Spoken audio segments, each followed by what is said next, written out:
Welcome to another special edition of Crawling Mondays. In today's edition, I wanted to take the opportunity that I am talking lately with Nitin, with Gianluca, with David, and we are all, whether in-house or consultants, working across different sectors as SEOs.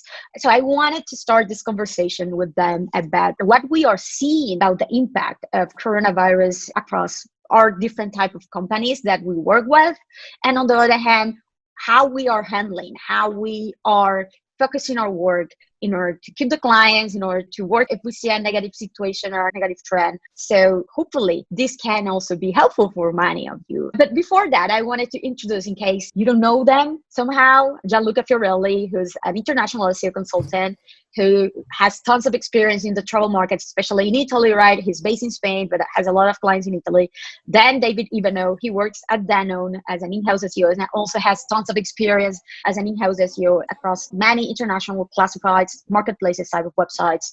And Nitin Machanda, who's in Berlin. He has worked a lot also in the travel industry in the past, in the e-commerce industry, and now is working at Omio as an in-house SEO. So hello, everybody, how are you? We have already been in lockdown in many countries for 2 weeks. And since this started, coronavirus lockdowns and restrictions started already 2.5 weeks ago.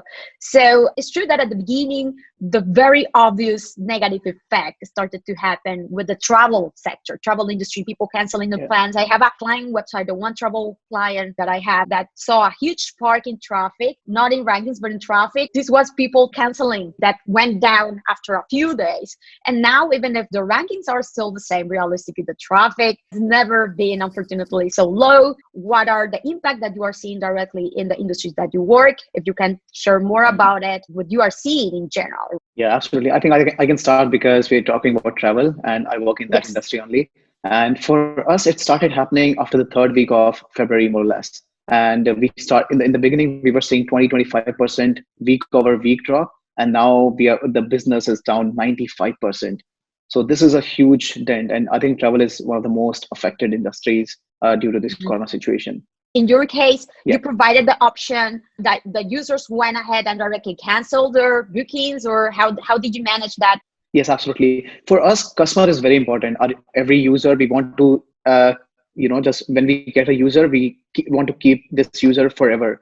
So for that, we wanted to basically serve nice user experience, even in this situation. So we have a landing page where we have all the providers. So you can speak with them for cancellations. And if they don't provide cancellation, they don't help you, then we help you there. So that's what we do.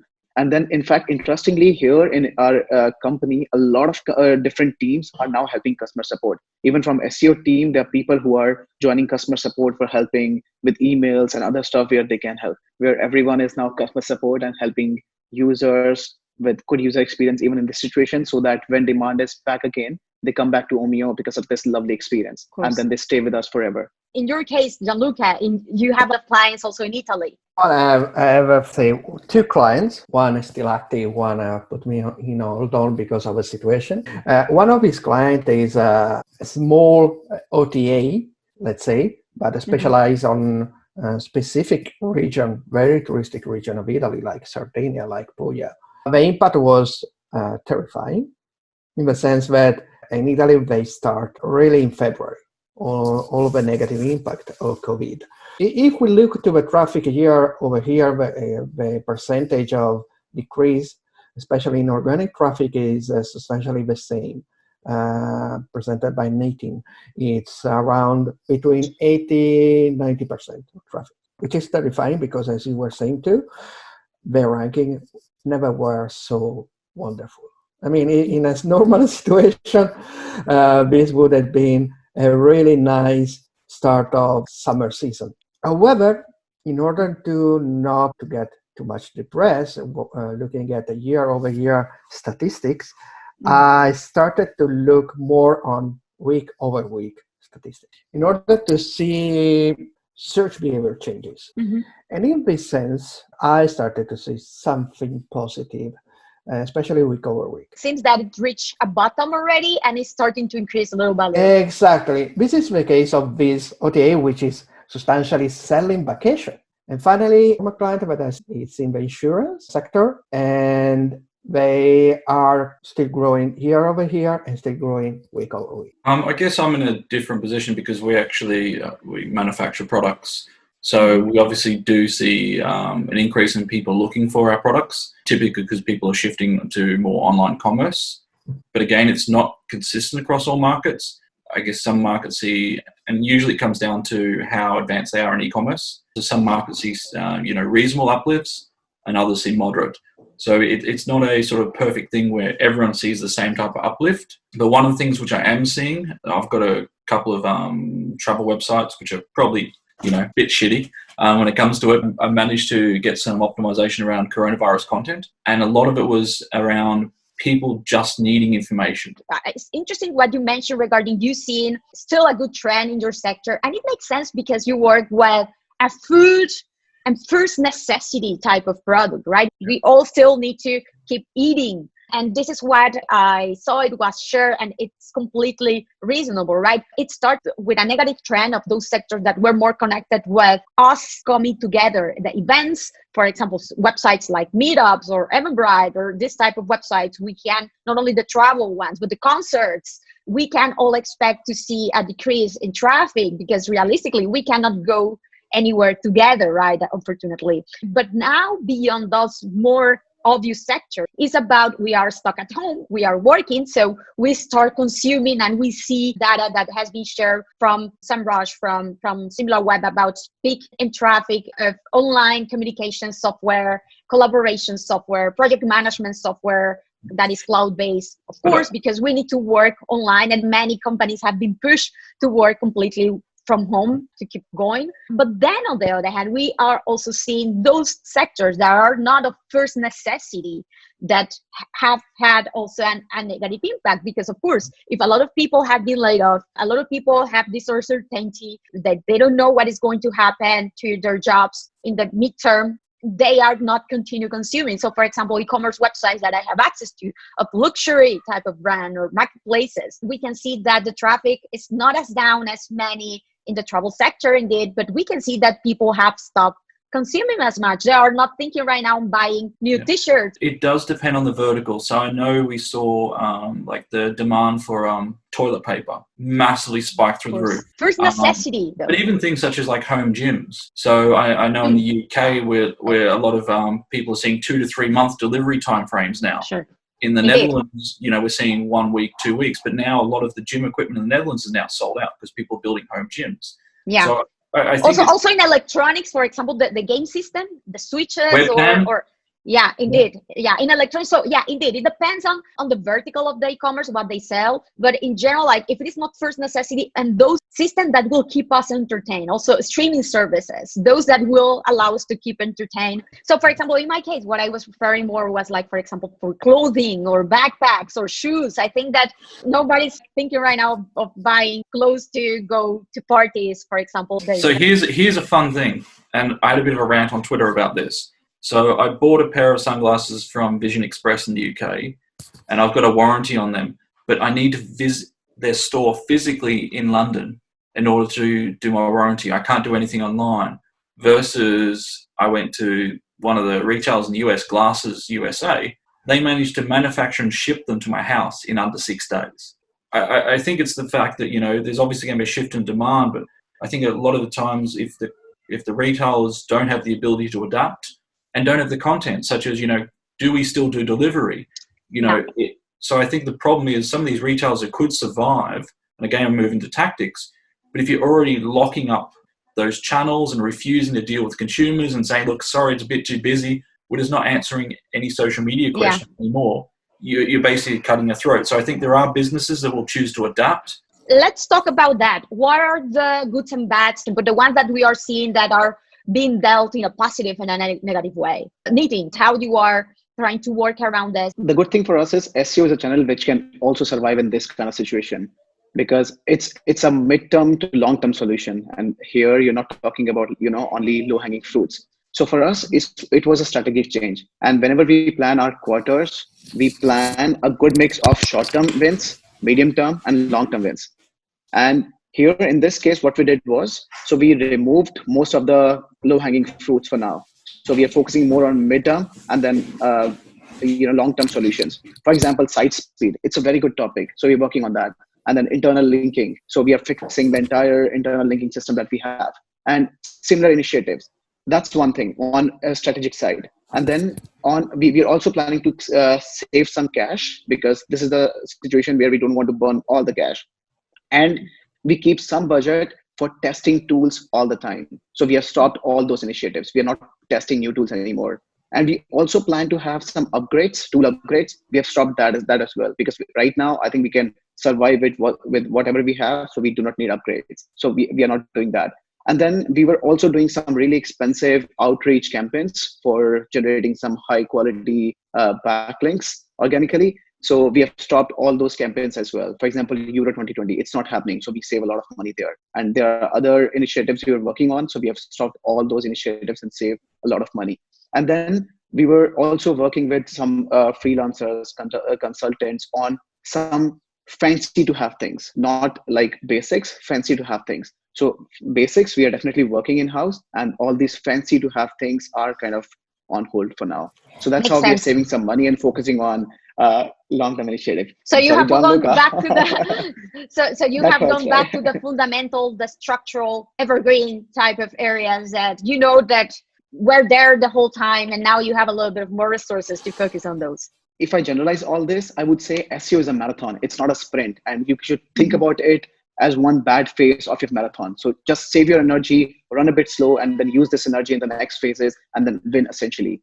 So that's what we are focusing on at the moment. I love that metaphor. SEO is actually a marathon, and it should be like this. Actually, we are very lucky in SEO because, yes, of course, we have been hurt, but I can imagine the professionals that are consultants or agency focusing only on paid search. Because realistically, what I have seen with a couple of clients of mine is that, of course, they have stopped all of their paid search initiative because they want pay for clicks that are coming to their site to cancel their bookings. And instead of doing that, they are putting a little bit more efforts to invest.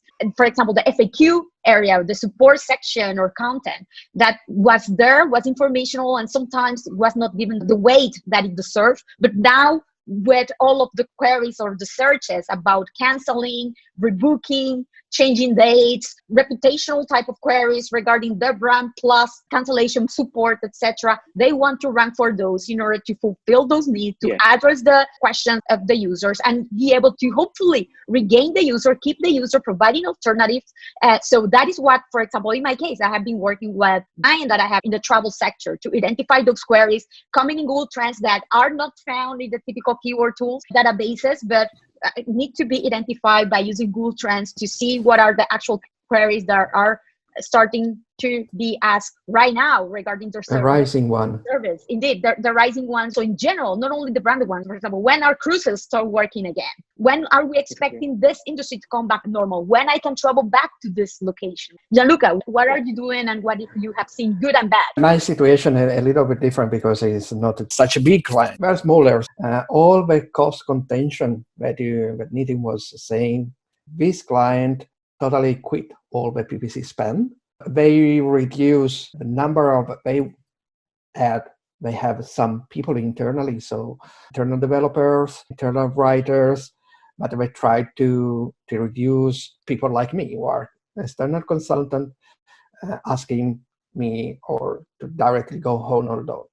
But it's understandable. I mean, what I've seen for them, they were quite smart to react very soon.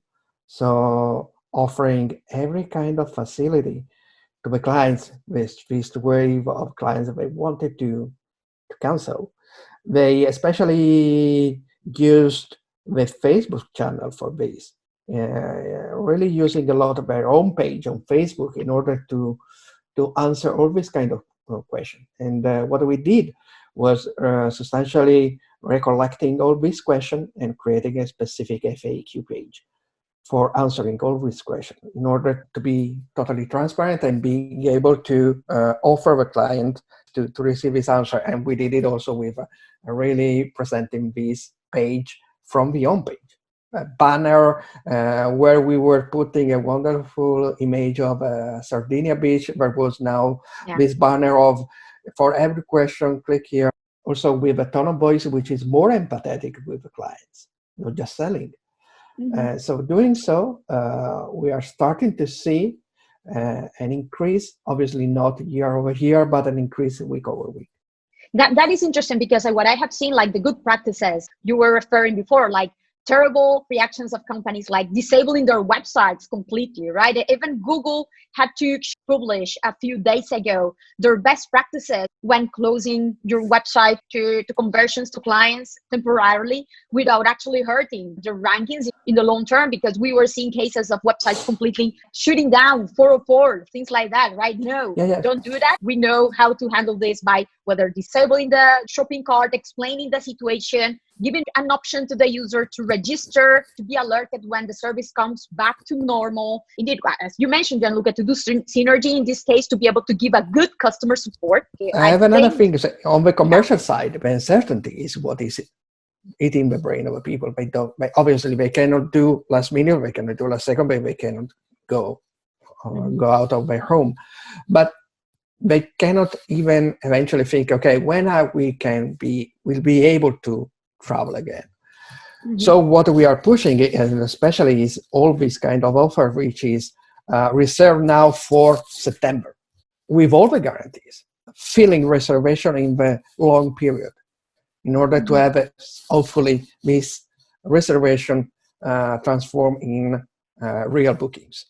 Then eventually driving leads and conversion to this long-term reservation.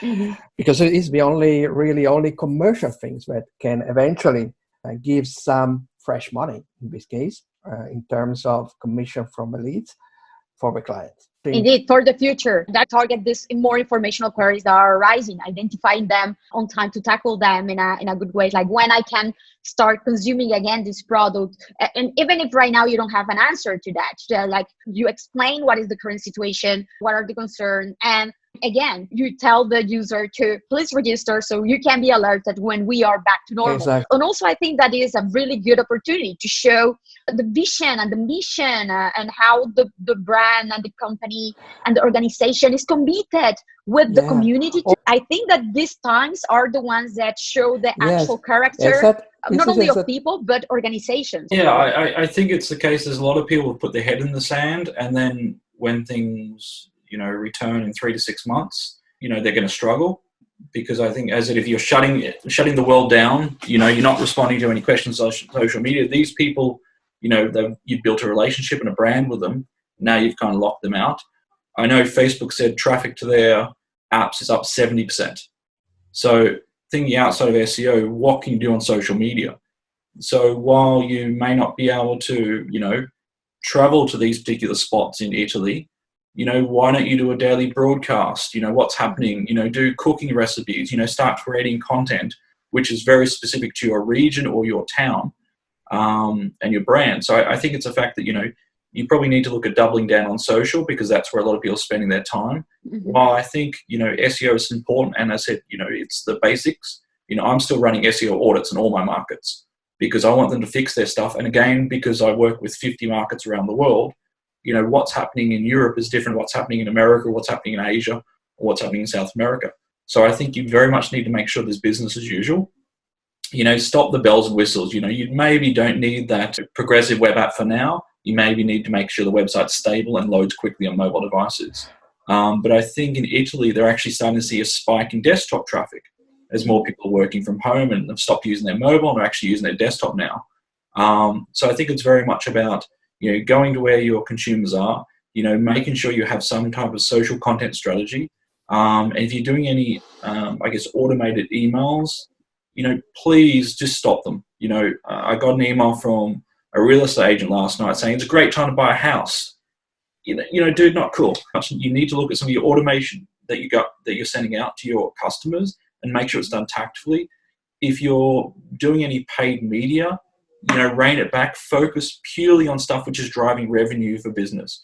While it might be great to buy, traffic for the ultimate packing guide or, 10 walking trips in Italy, if you don't actually make money on that particular task, stop all that activity. So focus on the basics, fix the site issues, make it fast on mobile, have some activation on social. Don't buy coronavirus keywords. please just don't, unless you're a government body or, as Gianluca says, you're in the telecommunication space saying, if you need more bandwidth, but be very, very tactful about this. And just dial everything back, have some compassion, because, if you have in markets like in Italy, where currently it's almost 12% mortality rate, consider a lot of those people may have lost several family members by the end of this crisis. So dial all this stuff down, show some empathy. Empathy, I think, is the important word in this case. You're working with suppliers and you have the cash flow now, please pay them. Don't drag things out for 90 to 120 days if you can. Work with your internal teams. If you have the finances, pay your suppliers, because you might be the difference between keeping the business open or not.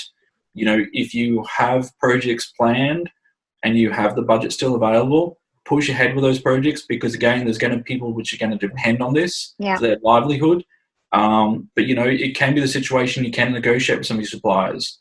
I think what I'm learning from this crisis is that, as if you are an SEO consultant, it's fundamental for you to have to diversify your client portfolio, because in the last years we started seeing SEO specializing in a specific niche: automotive, travel, finance, and so on.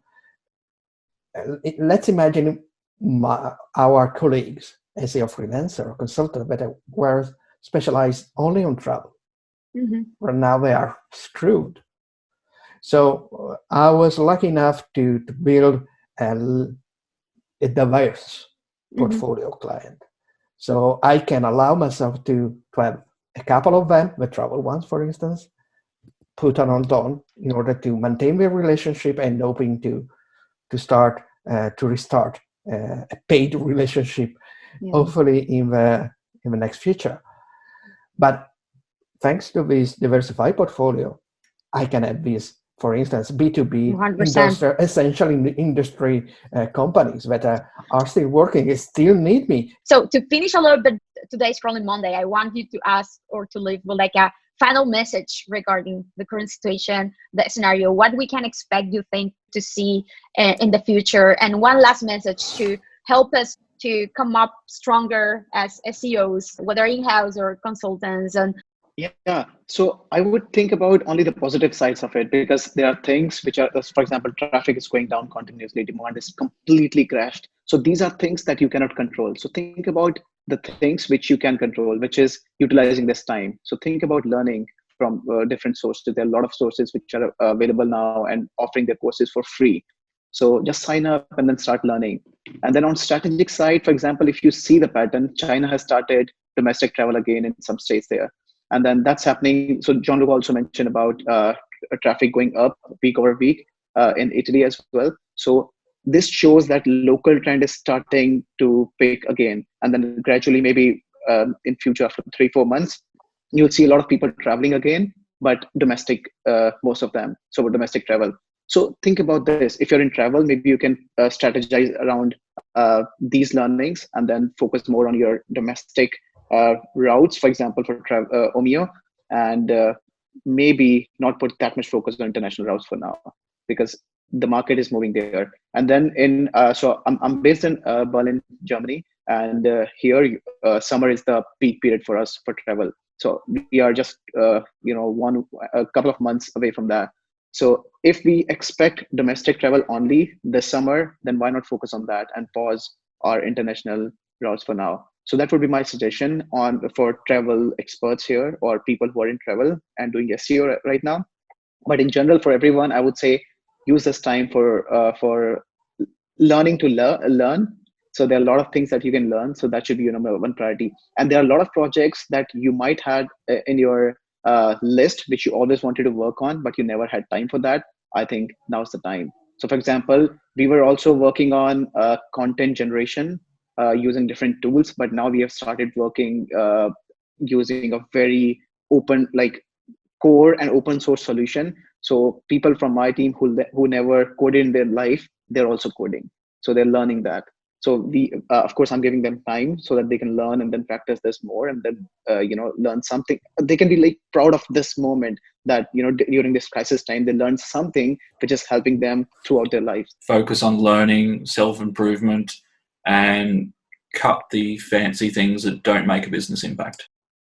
The company that will have success, and even a bigger success after the crisis, will be the brands that are able now to show empathy, transparency, authenticity, closeness to the clients. Right. So besides all of these great suggestions and recommendations, I will say that if somehow you are struggling also to be able to work from home, I know that is not the usual for many of you, can check out a few recommendations and tips that I have shared myself and also other people in Remoters. That is a website that, little disclosure, I also co-founded. It was Eagle who yesterday he published a post on how to handle 3 kids when working from home, right? That's a lot, and he's able to do that, right? Also, I have set a Discord group that is for the work from home SEOs and marketers, the Remoters Water Cooler, where we are all sharing tips, jobs also that we see. So you can go and